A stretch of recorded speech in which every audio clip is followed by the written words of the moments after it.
Hi, hello, నమస్తే.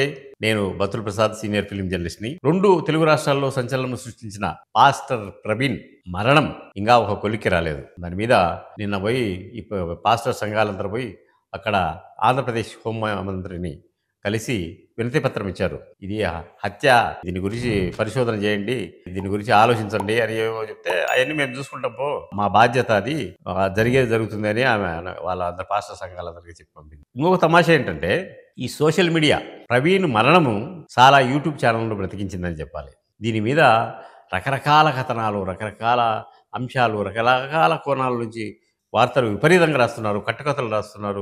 ఊహించి రాస్తున్నారు. ఇలా జరిగి ఉంటుంది, అలా జరిగి ఉంటుంది. యాక్సిడెంట్ అయితే బుల్లెట్ ఎందుకు మీద పడతది? లేకుంటే ఇలా దెబ్బలు తగలాలి గదా! అలా దెబ్బలు తగలాలి గదా!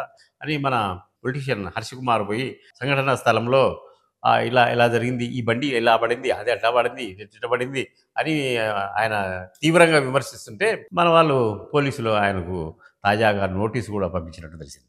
అది గాకుండా ఇక్కడ ఒక వింత ఏంటంటే, ఎవరైతే ఈ సోషల్ మీడియా వాళ్ళున్నారో వీళ్ళందరూ పోయి వీళ్ళే ఏదో ఇన్వెస్టిగేషన్ ఆఫీసర్స్ లాగా ఇది ఎలా జరిగింది, అది అలా జరిగింది, ఇది ఇలా జరిగింది అని ఎవరు ఆ కానిస్టేబుల్‌ను, ఆ చాయ్ అమ్మేటోళ్ళని, ఆ బ్రాందీ షాప్ వాళ్ళను వీళ్ళందరినీ క్రాస్ ఎగ్జామిన్ చేస్తున్నారు.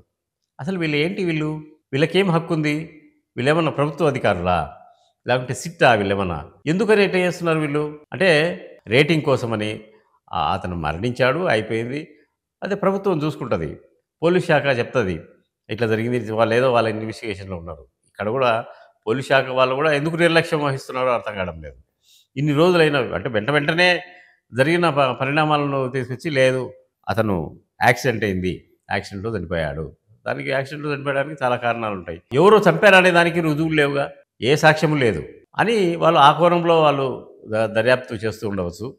ఏదేమైనా గూడా ఇదొక దుర్మార్గమైన చర్యనే. వీళ్ళందరూ ఈ ఎవరైతే యూట్యూబర్స్ వీళ్ళున్నారో, యూట్యూబుల్లో పనిచేసే వాళ్ళు పోయి ఇన్వెస్టిగేషన్ చేయడం అనేది అంటే చట్టాన్ని తమ చేతుల్లోకి తీసుకోవడం. తాను ఏం జెప్పాలి?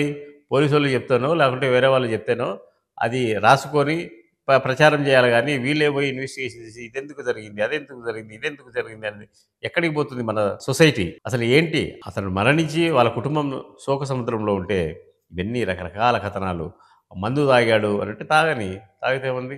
అదేదో గూగుల్ పే చేశాడు, లేకుంటే ఇంకొక పే చేశాడు. కొనుక్కున్నాక పే చేస్తారు, ఊరికియ్యరు గదా! అసలు ఏది లాజిక్? ఏంటి అసలు ఎటు పోతుంది సమాజం? ఏం అర్థం కాని పరిస్థితిలో ఉంది. పలానా చోట బ్రాంతి షాప్‌లో కొన్నాడు, ఇంకో చోట బ్రాంతి షాప్‌లో కొన్నాడు, ఇంకో చోట తాగాడు, ఇంకో చోట కూర్చున్నాడు, ఇంకో చోట లేచాడు. ఇయన్నీ ప్రయోజనకరమైన మాటలా? ప్రయోజనకరమైన చర్చనా? ఇప్పటికైనా కూడా దీన్ని వదిలేసి ప్రభుత్వం వాళ్ళు చూసుకుంటారు. హత్య అయితే హత్య చేసినోళ్ళని పట్టుకుంటారు. యాక్సిడెంట్ అయితే ఏం చేస్తారు?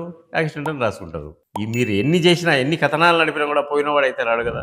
అయిపోయింది. చచ్చిపోయాడు. ఎళ్ళిపోయింది. ఇప్పుడు ఇంకొకాయన కేఏ పాల్ గూడా దాని మీద రీపోస్ట్ మార్టం చేస్తాం, అది చేస్తాం, ఇది చేస్తాం. ఏమీ కాదు. అది ఒక ప్రమాదం అని పోలీసులు తేల్చి చెప్తే గిన ఇదంతా సద్దుమణుగుతుంది. అది కథ.